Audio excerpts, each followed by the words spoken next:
Well, hi there. This is Cindy Kendall, your host, and congratulations, you've made it to the final video for this training session. We're going to talk about how you need to submit the annual financial report now that it's all finished and balanced, and away we go. First of all, let's open up the workbook. Make sure you have access to the internet, and it's going to be very similar to the way that we upload budget in case you've done that already. If you haven't, don't worry about it. It's 3 easy steps. First of all, we're going to upload. We'll actually do the submission electronically, and then you'll get a confirmation as part 3.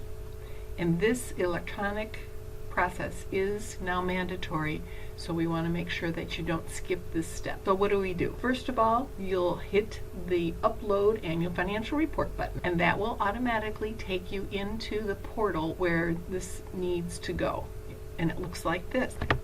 What you're going to do first is that you're going to come over here and you're going to choose the file. If you have any problems with this, call 515-281-5834. Let's see what it looks like after you hit the Choose File button. It will give you a pop-up window that looks like this, and it says No File Chosen. By choosing the file, and that will take you onto a screen that may look like this. Again, because I saved mine to the desktop, I'm going to go back to the desktop in order to find my file. If you click on your file, then you'll see that your file name will be put into that little window right next to where you chose the file. So your next option is to upload the file, which is right here. And when you do that, then you will possibly get some errors. Here's a few that are listed. Make sure that you've completed that budget. Remember, we talked about that going into column D on P1, page 1. You'll want to make sure that you had put your city's name in it. That would be error number 2. Number 3, maybe it's not the correct file. Maybe you did not allow editing. Again, if you're having problems, go ahead and call IT at 515-281-5834.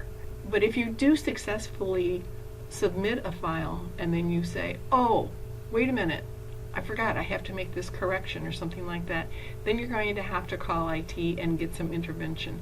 But if you have none of these errors, then this is what your screen should be looking like. And there's 3 different pieces that you'll have to fill out. You'll need to write who the submitter is, not necessarily who the city clerk is, but who's actually submitting this. You're going to have the submitter's email address added there and the submitter's phone number.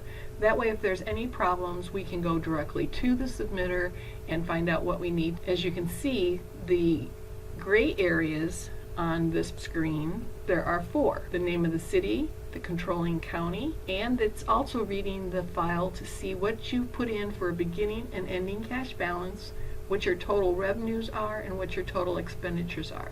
This is another quick look to make sure that you picked up the right file. You can verify those totals before you hit the little submit button, which is right in the middle of your screen there. After you've hit the submit button, then this will show up. This is your confirmation. As you can see at the top center of the screen, you can print this for your documentation that it has been submitted. The time and the date is very clearly there. Who the submitter was and what telephone number was used is right there. So with that, you have the electronic upload finished. So bear with me, we've just got one more step to do. And the final is to take page 1, the signed page 1, and the proof of publication, and mail that to the state auditor. Again, you only need to send a copy of P1 and the proof of publication or posting to the auditor's office at the address that you see there on your screen. And remember, it is supposed to be to them on or before December 1st. So with that, I am going to close. If you need any other resources to get this taken care of, so congratulations. If you've watched this all the way through, I hope that it's been helpful for you. If you need to go back and watch any segment again, by all means, help yourself. This is Cindy Kendall signing off, and have a good year.